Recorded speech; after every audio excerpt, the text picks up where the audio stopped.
Hi, this is Eddie Deezen. You're listening to Breaking the Fourth Wall. I was Mandark in Dexter's laboratory. Ha ha ha ha ha ha ha ha ha.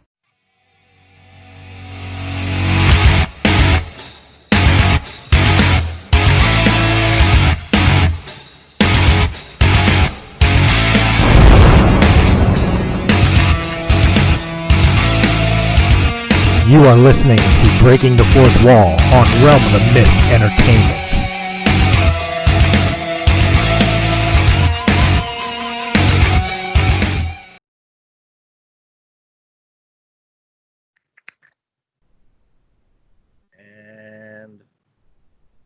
There we go. Hey, what's up? Christopher Stolle back for another Breaking the Fourth Wall, and you know what? I feel special. I get to sit down with somebody who I guess you could kind of say is a real-life Duke of Hazzard. As I discovered that he's from Hazzard. Actor, comedian, and, well, some other things that we're going to be talking about later, Mr. Dwight Turner. Dwight, how you doing? I'm good. Thank you so much, Chris, for having me on your show. And yeah, I've never heard that one before. Yeah. But yes, I did grow up in Hazzard, Kentucky. And, you know, when some people say like they grew up in the middle of nowhere, well, I can actually say I pretty much grew up in the mountains of southeastern Kentucky. It was a great way to grow up, a very different way. Did it prepare me for life in LA and becoming a professional actor? No. But I think, you know, in some ways there were a lot of fantastic things about it. And I guess since we're going there, I can say that, yes, I can talk like this because this is how I grew up talking. And oddly enough, though, I have never been hired for my original accent that I grew up with, except for a project that I did last year. And so that is a project called The Pack, which is coming out later this year. And so for the first time in my entire life, I got to use the accent that I grew up with. Well, there you go. I imagine, like, normally I have a stock question that starts off the conversation, but just the fact that you're from Hazzard, Kentucky, and like you said, you went out to California and all, I imagine that had to be a major culture shock. Like you said, there may be not too many dissimilars with eclectics, but just, going from farms and open land to the hustle and bustle of the big city of LA, I imagine it's got to be a culture shock. It was, but I think I adapted pretty well. So I finished college. While I was in college, I did a co-op for a semester at Walt Disney World down in Florida. And Right. So that was, a fun experience, maybe prepared me slightly for going to California. Oh, I see a note here saying connection lost. Are you still receiving me? Yeah, I'm still receiving it. Everything's fine on my end. Are you still getting me? I see a message up there saying connection lost. Okay. So, Yeah.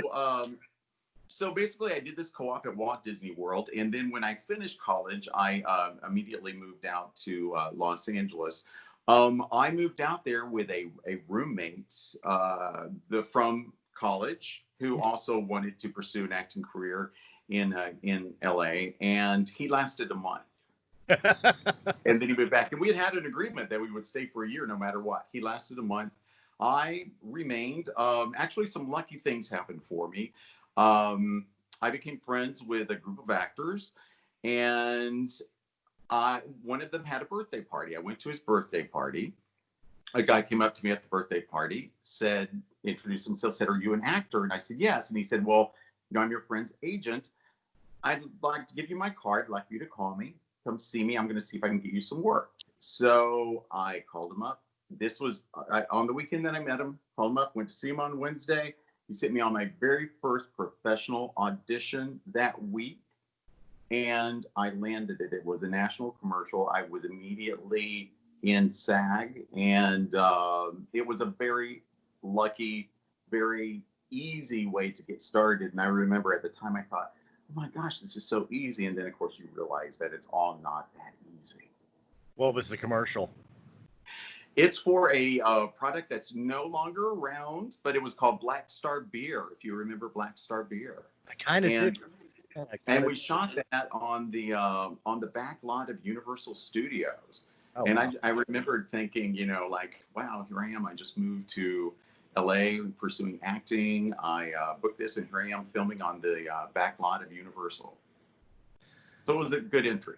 So you went to college. I assume you went for I don't really know what the college courses would be for acting, but I would imagine like drama, communication. I I didn't actually. Well, communication, yes, you got it there. I have a BA in communication with a radio television emphasis. And for a while, I thought I wanted to be a television reporter. And then, I finally decided, no, my passion is really in acting. Um, but but I did intern with CBS, and I did get to experience a lot of that, and which was absolutely fascinating. And I have had a couple of instances where I played reporter roles, and those were a lot of fun as well, kind of taking me back to that time period. I imagine that kind of helped with for lack of a better term, method of acting or working around Exa- and all. Exactly. And it also helps with, from time to time. In fact, I have a self tape because we're doing a lot of self taping right now because of COVID and Right. coronavirus. So we're taping from home for auditions instead of going in to casting offices. And I have a self tape for a project that actually stayed on the project. Let us know if you're proficient with teleprompter and ear prompter. And I am in both those. Okay. Well, that definitely works out. Well, we gotta dig in. Now, obviously, the door opened for you. You got your SAG card and all that from a commercial. But when did you take the transition from commercials to film, actual film, whether it be big screen or small screen? Well, that actually happened fairly quickly. I found out that you could do like student projects at USC, University of Southern California, UCLA. Those are both very very good schools for film, especially USC. There's also Chapman, and so I kind of, I guess you could think of it as, well, I have trained with well-known acting teachers. I also got a bit of my training from working with these projects with USC Okay. and UCLA and Chapman, and it's been a great experience that I feel has prepared me for anything. Because when you're working like for instance when I played Dr. Mayberry on Chicago Fire, I mean that is a completely professional set. Everything is clockwork, boom boom boom, no real surprises, everybody knows exactly what they're doing. With me working with those student projects in the past, sometimes you run into situations where things interesting things happen, Right. and I do feel in a lot of ways that it was a lot of fun experiences, and a good way to get some training and understand how the set works and all that stuff when you're starting out. It's great, and I recommend that to anybody that has the opportunity to do it. Well, you definitely hit the nail on the head. One of the things many of my listeners will probably know you the most from is Chicago Fire, and so I guess we'll kind of start there with the conversations. Is one of the first things is how much ad lib is in the show. I know that some shows it's very much like you have to say what's written on paper and don't deviate, but other shows actually encourage, and one of the ones that comes to mind only because of the emergency services, I would say like MASH, for example, where ad lib was kind of encouraged. Um, well, my experience with the show was that there was not a lot of ad lib, and it was sticking pretty close to the script. Um, Usually, when I have worked with comedies, especially, like they stick to the script because there's a timing factor there of the comedy and what's being said. Um, with drama, there can be a bit more ad lib, but in this case, no, we stuck pretty much to the script on that. Okay. All right. So, what are some of your favorite examples of being on set? Like not just acting, but like you said, you pay attention to all things around you. I imagine you're picking up experience on all the things from the copy boy running around with a cup of coffee to the boom handlers and the directors, the producers, the lighters, and so on and so forth. I mean, I could create a credits list at the end of any movie, just listing off everybody who does a job on a film set. So, how much do you, when you're not on camera performing, are you standing in the background watching what everybody else does, kind of learning? It depends. It depends on the set. It depends on what's happening, how loose the set is, what role you're playing. If you are, and there have been instances where, or, early on in my career where I did some background work. You're not going to want to just go hang around the set because it's not what you should be doing. But when you're on set, you should be looking, watching, seeing what's happening and learning. But if you have a lead role in the show, sure, you can hang around, you can watch what's happening.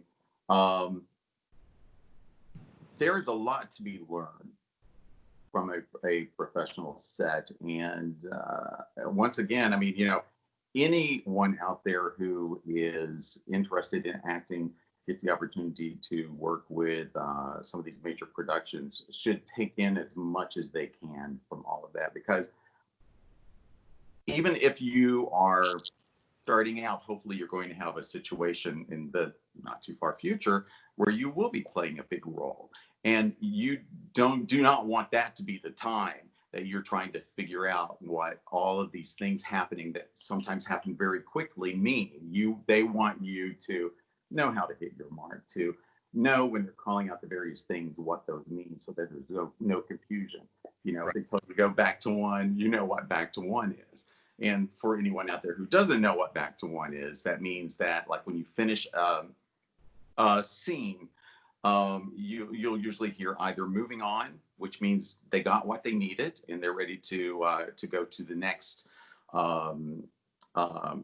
piece, or you'll hear back to one, which means reset, go back to where you started before. We're going to do exactly the same thing again. Right. I've picked that up watching documentaries. Again, I've got no experience. The closest experience I have to acting is I one time played a mumbling zombie in a haunted house. So, I mean, count pro wrestling. I mean, the character was just an amped up version of myself anyway, so that wasn't really acting. So that's probably the closest I've ever done.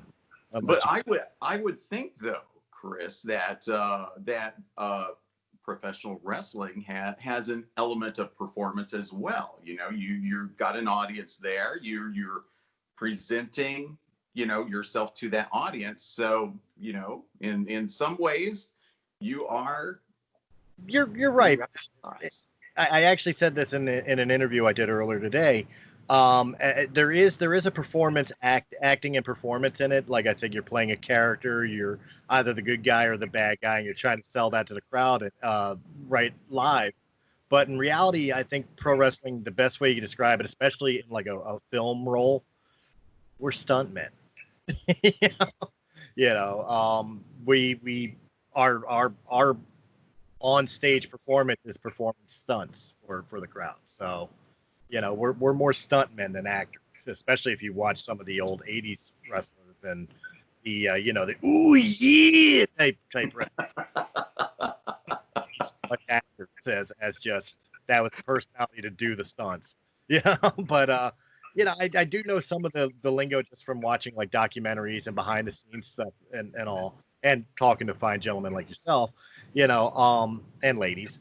So I've picked up some of that lingo. So yeah, I know what back to one is, but I love hearing some of the things that happen. Like I've always loved hearing about bloopers. I mean, those are always great stories as a wrestler. You talk about that. You never want to remember when you're doing it live because, like, oh God, I screwed up. But 20 years later, you can laugh about it. But I always love, when I put on a DVD, for example, I love finding the outtakes reel. in the special features. So, what about Oh you? yeah, Any like someone leaves a like a Starbucks cup sitting somewhere and it's viewable, or damn, someone like it's a period piece and someone has a watch or something on that didn't exist during that time period, or one of my favorites is when you're watching something and oh, this is a bad one. And the person's hair looks a certain way, and it's in the same scene, but it goes to a different cut, and their hair's like you can tell it's different. Um, yeah, those things do happen. Usually, the bigger the project, the less that happens because you have more people who are paying attention to all those details, and that continuity person is very important. Well, I mean, it's not just that. I mean, like the flubs that happen, like the tongue tie or forgetting a line, or most comedies that pick on acting is always like line. Yeah, that's it. Type deal. Well, So, and sometimes like little flubs like that can end up in the project because they like it. It adds an unexpected element, and then the reaction to it. Good acting is also reacting, and so if something happens and it catches you off guard, and you just go with it, and interesting things can happen, and that can end up in the project. Um, I've had instances in my career where I've said to the director, I said, look, I'm just going to try something. Is that okay? And they say, yeah. And it's not in the script. But they ended up using it because they felt that it was added an interesting element to the project. right. Sorry about that. Random number, probably a telemarketer telling me my car insurance. Talking about flubs. So anyway, yeah, That was perfect. that was perfect. So anyway, like we were saying, like besides Chicago Fire, you do have a litany of things you've been in, both big and small screen. Where do you find yourself more comfortable working on a television studio stage, or doing the bigger productions for big screen? Well, it's a good question. I love working in film because you have the extra time. You have the time to really perfect things. Um, when you're working in television, sometimes it can be a little bit more, so film gives you a little bit more to play with. I like that. I also like drama. But see, here's the thing. I work in film, I work in television, I work in drama, I work in comedy. So I early on in my career, I had a couple of people say, pick what you really want to do, and they wanted to push me in one direction, but I was like, no, I like both of these. I like drama, I like comedy as well, and I have worked in both. Um, but I would say for me, if I had to pick one, I'd say a really, really well written drama. Yeah. Well, see, that was going to be the next question I was going to ask you was obviously the drama and the comedy. Is there any other format you would like to, if you haven't explored yet, go into? But you brought up a question that kind of changed, or brought up a statement that kind of changed my question a little bit. How is it a bad thing if somebody explores around? Didn't actors back in the golden age, if you will, of film, didn't they thrive on doing so many different genres? Like the comedian, actor, and police academy winds up in a horror movie, and nobody batted an eye because he was that good of an actor. Well, and it's kind of come back to that, but we're talking, a number of years back. There was a time period where if you worked in film, you didn't work in television. Right. And that has changed. And actually, I feel that things have gotten a lot better in recent years with people crossing over from film to television, from drama to comedy, because I think the public, the general public, has realized more that as people have crossed over, that hey, if you're an actor and you can do those things, why not? Why not?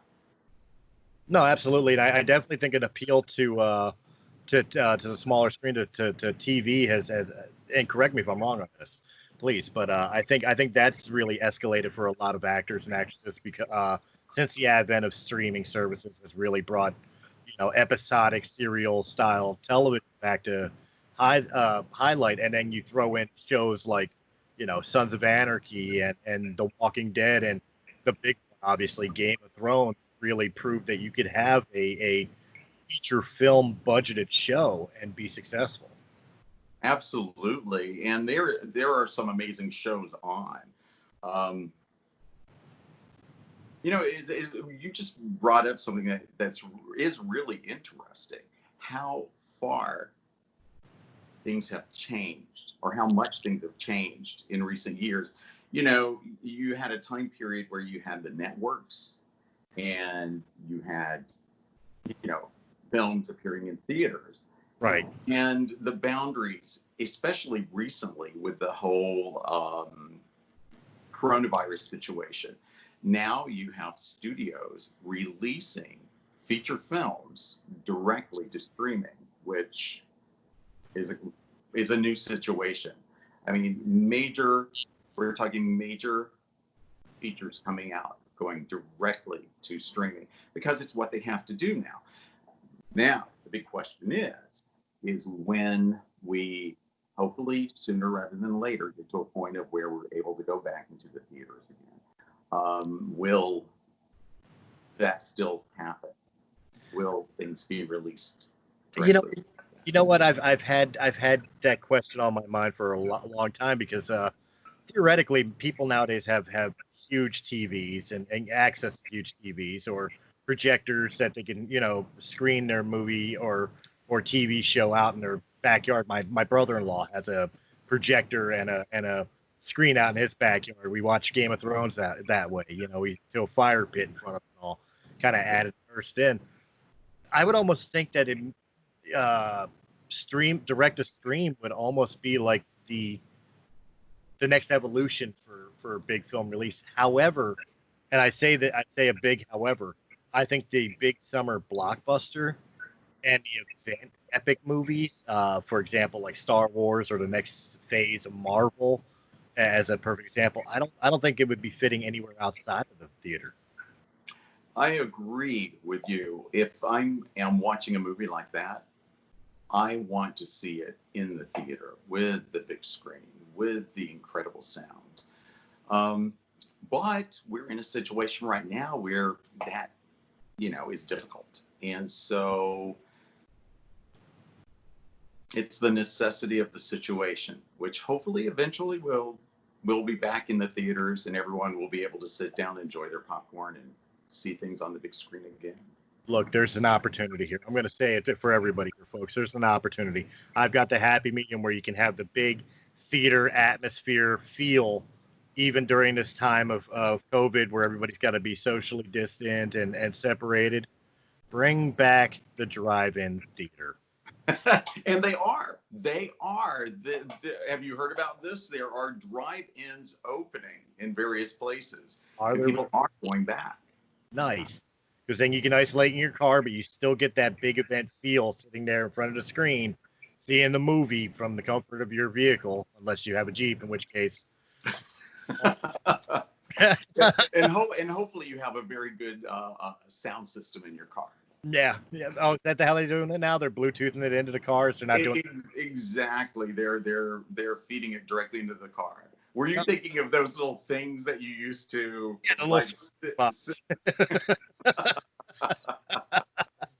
That's awesome. I'm happy to hear it.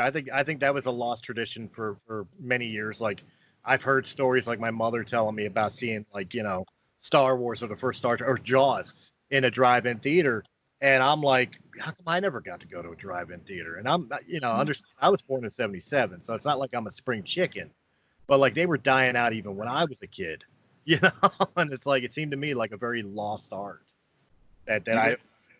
You just mentioned Jaws. They just had their anniversary. 45 years. Yeah, and I actually watched it the other day because of that, and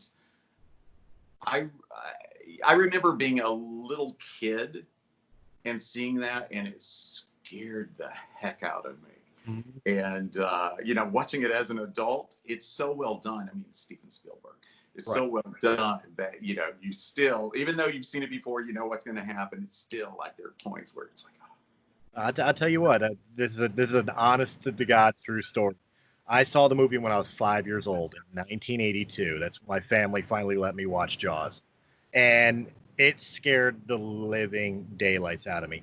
It did spark an interest in marine biology, particularly in sharks. I was very, very fascinated by the shark itself, but the movie scared me so bad, I stopped taking baths and started taking showers because I was afraid Jaws would come up through the drain and be in that little bit of water. A 5-year-old kid, but I'd never forget that. That movie scared the living hell out of me, but gave me such a love affair for marine biology, particularly in sharks. And it's a weird concept. And I still stand by it. It's a Facebook meme, but I still stand by for the 50th anniversary, re-release Jaws, but release it over lakes or rivers or whatever else with tied up boats, the big screen on the water. that added element of reality. That's it. So, obviously, like some of the questions, we were talking off air a little bit, and I'm going to let you lead this so that way I don't spoil anything that shouldn't be spoiled. But obviously, you're stepping out of the film and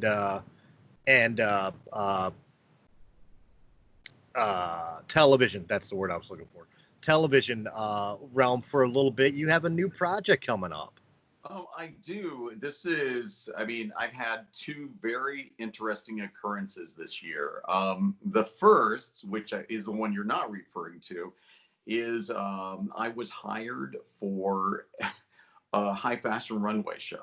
So I've done lifestyle modeling and modeling for companies, but high fashion runway is a completely different animal. So that was a surprise to me. Unfortunately, the show was canceled because of COVID. It Right. may happen later. We're waiting to find that out. But the other interesting and first for me, while I've done stage work, I have never done a musical. Now I can sing. I am not trained in that way. Right. I am not great at reading music, and I've never done a musical, and I have been cast in the lead romantic role in a musical where the composer currently has a show running off Broadway, which is not running at the moment because of COVID, Right. but currently has a show that's there. And then the director producer is award winning in himself, and so it's a very interesting situation. My goal is to be completely professional and do a fantastic job for them. Right. But here I am in a situation where I'm very comfortable with acting. I get butterflies, but it's not like it's energy butterflies. With this, because it's so different, so new. Wow, it gives me some of those feelings like back when I was first starting out in acting. But I am loving every minute of it and very appreciative for this interesting opportunity. Well, you say this is a romance. Is it? I had seen a singing play in Denver, Colorado years ago called "I Love You, You're Perfect, Now Change," and it was a romantic comedy, and it was a musical. It was a musical play on stage. It was very low budget. It was I'd almost say college level, but it was a really cool show. With what you're preparing to do now, is it straight romance? Like is it or be like a rom Well, or I actually have the script here. all right. It's called A Day at the White House, and so it's political. It has political elements to it, but there is also this romantic journey that I am a part of within it, and the original idea was to sort of bring this show up during the election cycle, but of course that can't happen now because of COVID. You can't have audiences for theater. So what we're going to do, we're going to do a cast recording. We're going to do a live radio version. And then eventually, when audiences can go back to the theater, it's going to go up. And I hope that that's sooner than later, but we shall see. Absolutely. Well, without spoiling it, because this is kind of interesting to me, and it does lead into a question of like, which do you prefer as far as like the medium in performing in front of an audience as opposed to performing in front of just a camera. But this particular thing is fascinating to me. Without spoiling too much, you say it is a political thing about the White House. Are you like President Kennedy and meeting Marilyn Monroe? Like No, not at all. if you could talk about it, if you can't, spoilers. Yeah, I can't say too much about it because I don't know exactly what I'm allowed to say and what I'm not. But let's just say that I work directly for the president. Okay. All right, that's fair enough. That's fair enough. And my love interest works directly for the president. One would say directly underneath the president. I'm sorry. I'm sorry. Now, besides these things, you were telling me about a couple other projects as well that obviously were kind of put on hold because of COVID and all as well. Yes. Any of them that you like to talk about? Again, I'm leaving it in your hands so that way I don't mention one. Yeah, there's only so I did mention The Pact, which is something that's going to come out later this year. There is a series. Unfortunately, I cannot say I don't know what I'm at liberty to say about the series, right, except that it stars a very well-known star of a former series that's been on television. They do have me listed as rumored on IMDb. So if you go to imdb.me/Dwight Turner, you may be able to figure that out. That's about all I can say. But hopefully this situation with filming, will be resolved.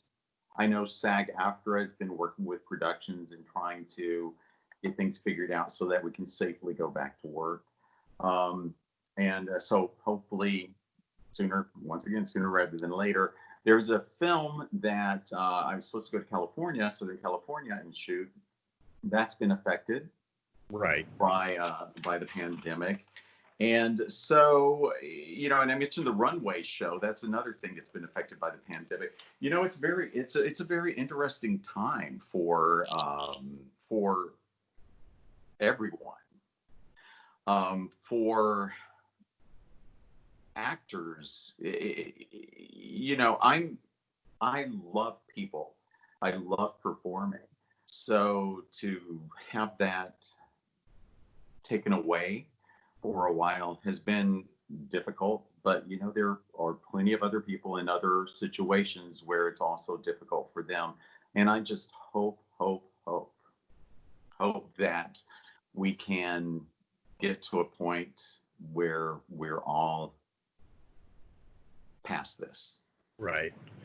Well, that does raise an interesting question, especially with so many of your projects being put on back burner due to the COVID crisis. And what have you done with yourself to kind of pass the time until you could finally get back to the swing of things? It's been very interesting. So everything has pretty much moved online. Now, auditions have started back again. And, I've been in callbacks for a feature film, and it's a lead role. So it would certainly be an amazing opportunity for me if I do land this.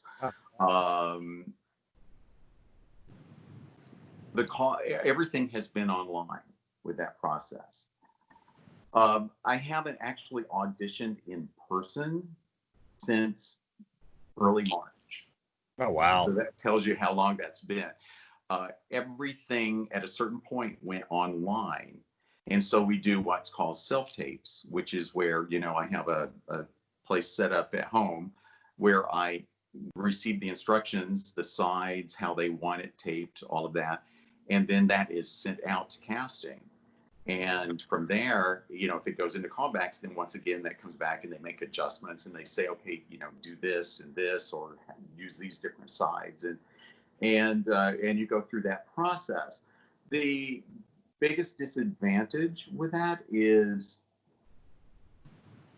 when you are in the room, you can make adjustments right there, and casting can, or there's, if the director is in the room, they can instantly give you direction to see how you take it, which is usually when you're in an audition and they are asking you to do it different ways. It's not because they don't like what you're doing. They do. That's why they're taking the time. They want to see, okay, how can you take an adjustment? How can you do this differently, so that they know when they're on set and they're asking for adjustments that you can do that. Right.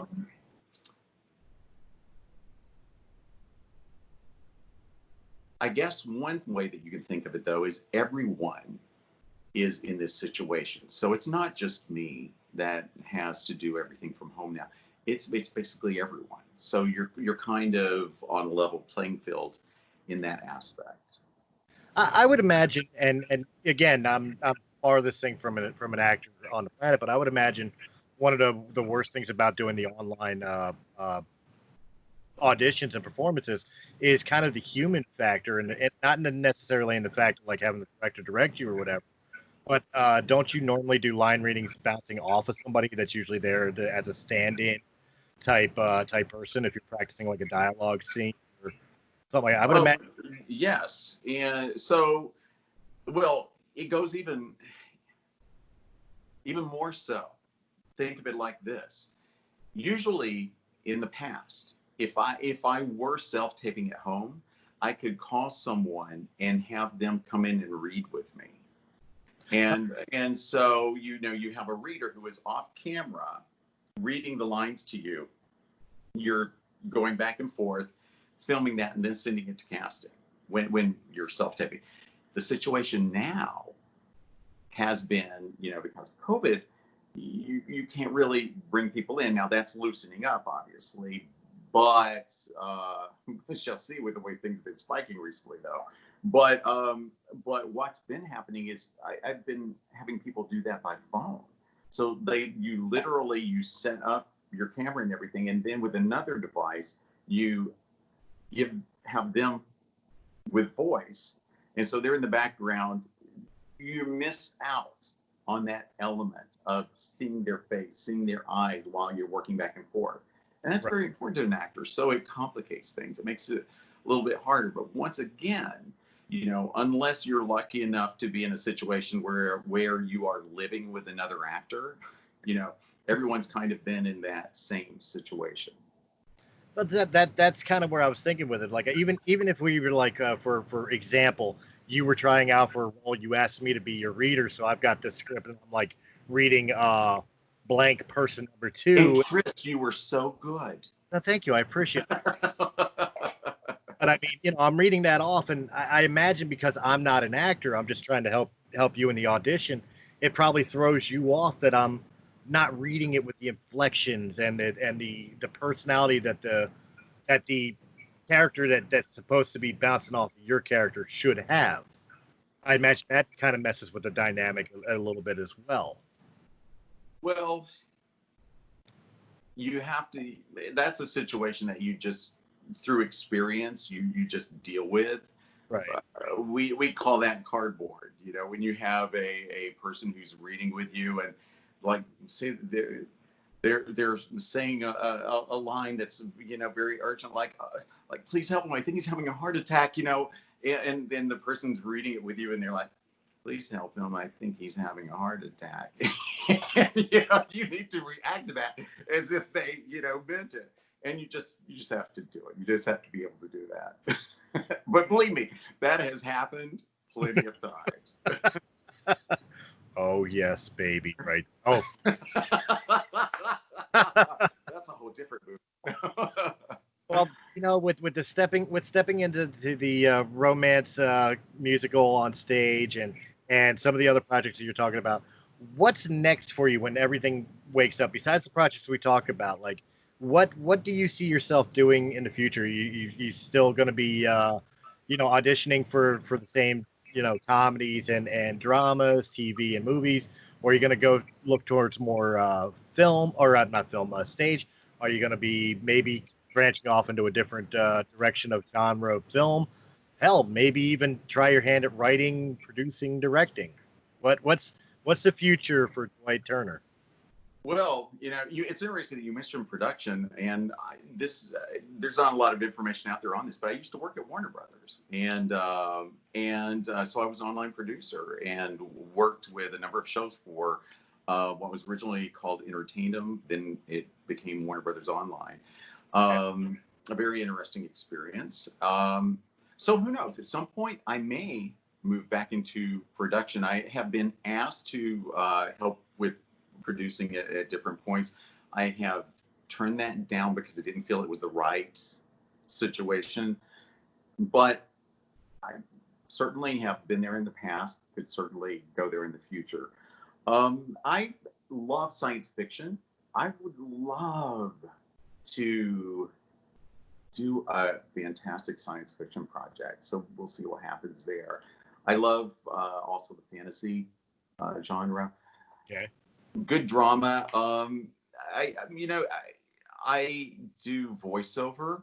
That's something that I've been looking at more so. The whole musical thing, we shall see where that goes. Who knows? I'm like a sponge. I take it all in, and then we see what happens. I never rule anything out. And a good project is a good project. Right. A well-written project, no matter what genre. If it strikes a chord with me, if I read that project and I am like, I can see myself playing this role, it means something to me. And I think it could therefore mean something to the audience. Then I'm very interested. If it's a science fiction project where I'm talking about science fiction, it comes in and it's just like, I read it and I'm like, oh, no. Then yeah, I'm not gonna. Another reboot to Journey of the Center of the Earth? No. But I mean, like, it's funny when you mention science fiction. I'm a huge science fiction nerd. Star Wars, Star Trek all day. But the person that we can't talk about right now, when you thought about it, I didn't think of the show that you mentioned. I thought of his other show, his sci-fi show that didn't last too long, but I actually enjoyed. Oh, okay, yeah. Uh-huh. I love being in the know. I feel smart that I know the answer, but I can't say it. But I mean, I thought it was funny when you mentioned that. Was the first thing that popped in my head. Wasn't the actual known show, it was the science fiction show. Yeah. But for you, would you want? We'll use science fiction for an example. You get offered a role, a script into a science fiction show. Would you want it to be the next Star Wars or Star Trek film, or would you want it to be something that's completely new and original, something that's never been the next Alien style film, if you will?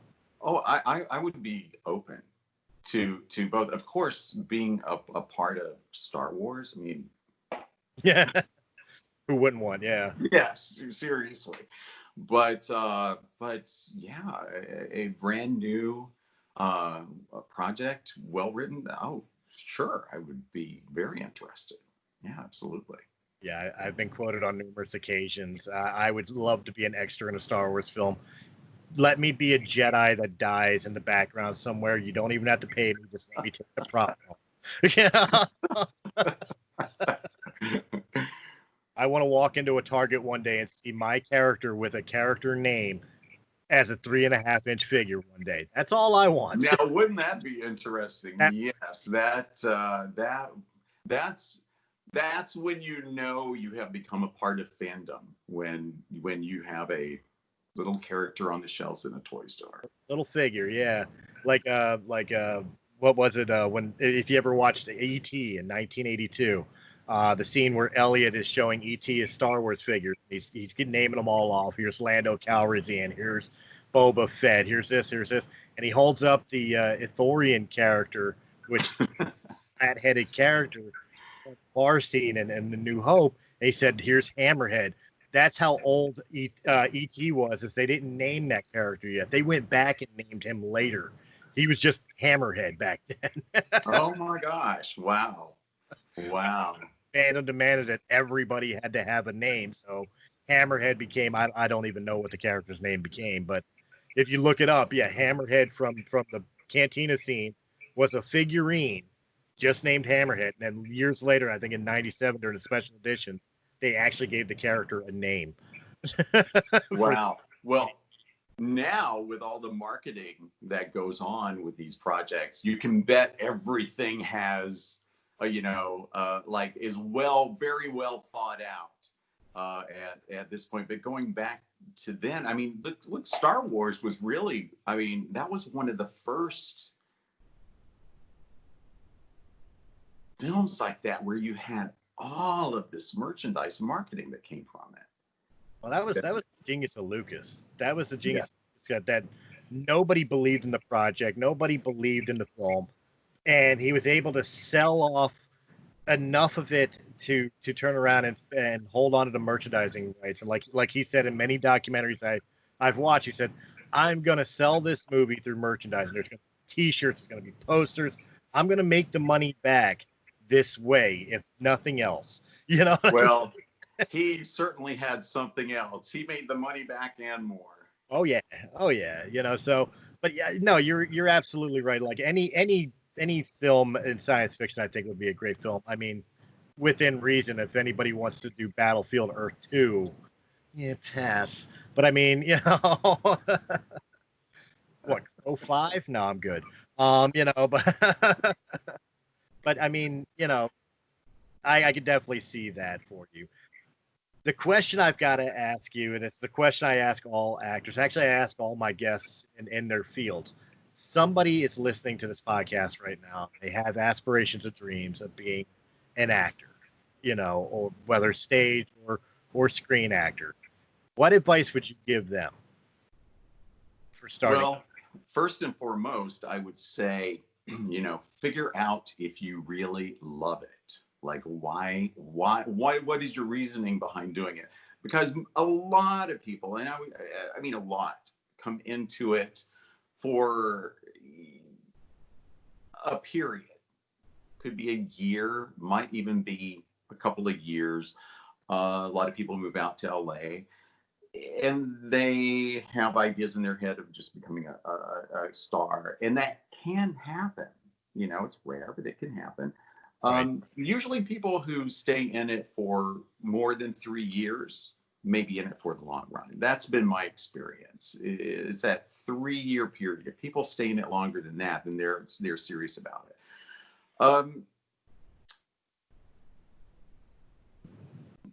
Get some good training. Get a support group. People around you who are supportive of what you're doing. Right. And if you can, find a mentor. Learn your craft.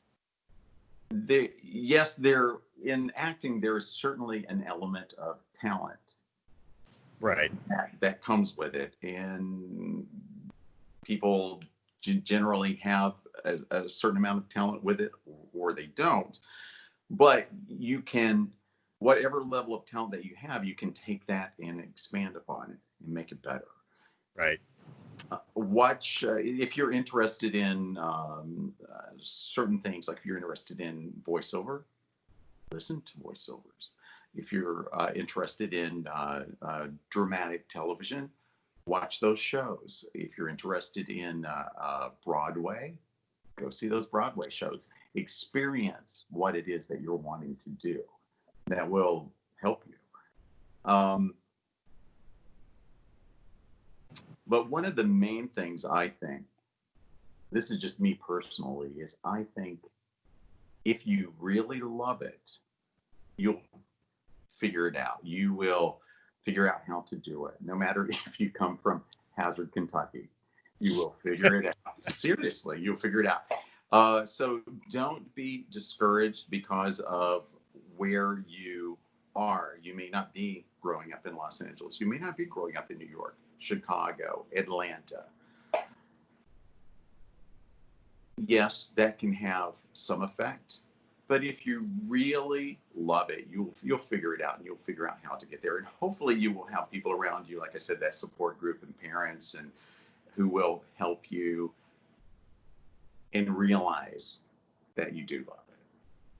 Well, I mean, I imagine it's not too dissimilar from pro wrestling in the fact that I was one of the advices I think I would give, and I'm curious if you would agree with this or not, is watch your stuff too, but don't watch it to be like, oh, I'm so amazing and awesome. I used to watch my matches, and I was my worst critic. I would pick apart everything, but however, I would do that purposely so that way I went to training the next day or whatever else and worked on what I saw wrong. I watch everything I do. Okay. And I probably will go back and watch this interview just to kind of see, like what can I do better? How can I improve? But it's also odd watching yourself, and that never changes. Usually when I'm, and it's different, obviously doing an interview, but when I am playing a role, I get caught up in that role and I become that character. So when I'm watching it, it's almost like I'm watching someone else, if that makes sense. And so it was interesting, though. I did an interview recently where they played a series of clips from projects that I had done, and and then it comes back to you, and you're like, oh, because you get in those moments, like what happens to me is, like, as I'm watching all those scenes, I go back there for a moment, and I'm thinking of what was like running through my mind when I was playing that scene and stuff. And so you start feeling the emotions of it, because as actors, we are emotional beings.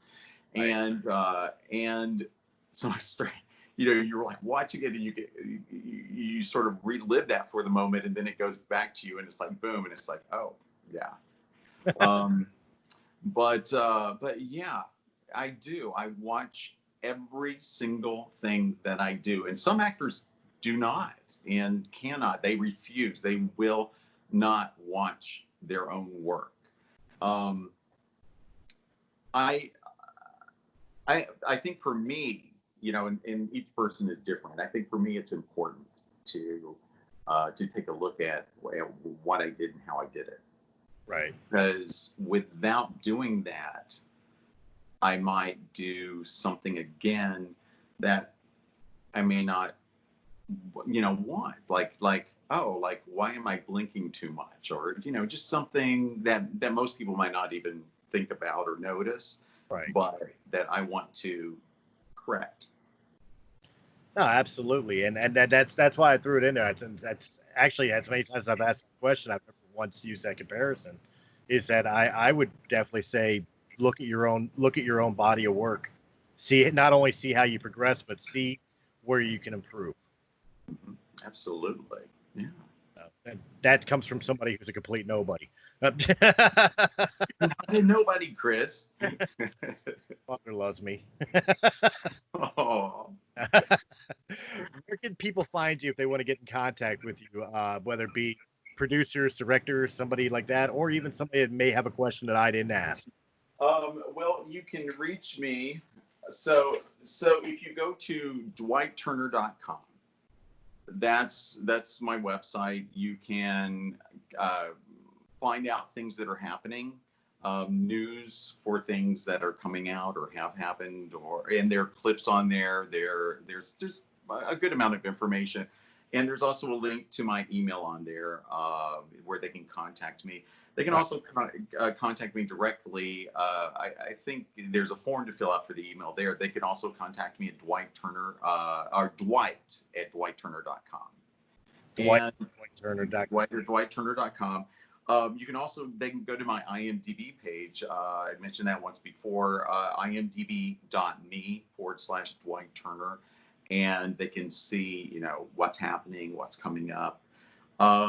They can go to Facebook. So if you go to facebook.com/actor Dwight Turner, that's my professional page. That also lists things that are happening with my acting career. Twitter.com/actor Dwight. Okay. I feel like I have like too much social media. Instagram.com/actor Dwight Turner. And then I guess last for the more professional side is LinkedIn.com. And I'm listed there as actor Dwight Turner as well. All right, perfect. And guys, of course, right here at Breaking the Fourth Wall, if you enjoyed this episode in any capacity, hit that thumbs up button. Like, share, comment, subscribe. Check out all the other great podcasts from Realm of the Mist Entertainment. And if you prefer your podcast in audio-only format, don't worry, we got you covered. Just check out Realm of the Mist Entertainment on Anchor.fm, Apple, iTunes, Spotify, Pandora, and most recently, we have joined iHeartRadio. So, guys, you can find us anywhere quality podcasts can be heard. I want to thank my guest, Dwight Turner. I've had an absolute blast, and when this COVID crisis is over and you start getting back on track and can talk about these projects, I would love to have you back. Well, thank you so much. I appreciate it. It has been a pleasure. Absolutely. And guys, I will catch you on the next Breaking the Fourth Wall. Have a good night. And Hey guys, it's Chris from Realm of the Mist Entertainment. If you enjoyed this video, please hit that thumbs up button. Like, share, comment, subscribe. Check out all the other great podcasts that can be found on Realm of the Mist Entertainment's YouTube channel or our sister channel, Sounds Dicey Gaming, for all your tabletop needs. And if you prefer your podcast in audio-only format, check out Realm of the Mist Entertainment on Anchor.fm, Apple, iTunes, Spotify, Pandora, or wherever quality podcasts can be heard. To our Patreon supporters, we thank you very, very much. And if you're interested in being a Patreon supporter, please go over to patreon.com/Realm of the Mist. And just $1 a month gives you exclusive content and helps our channel out greatly. Guys, again, thank you very much for joining us, and we will see you on the next episode.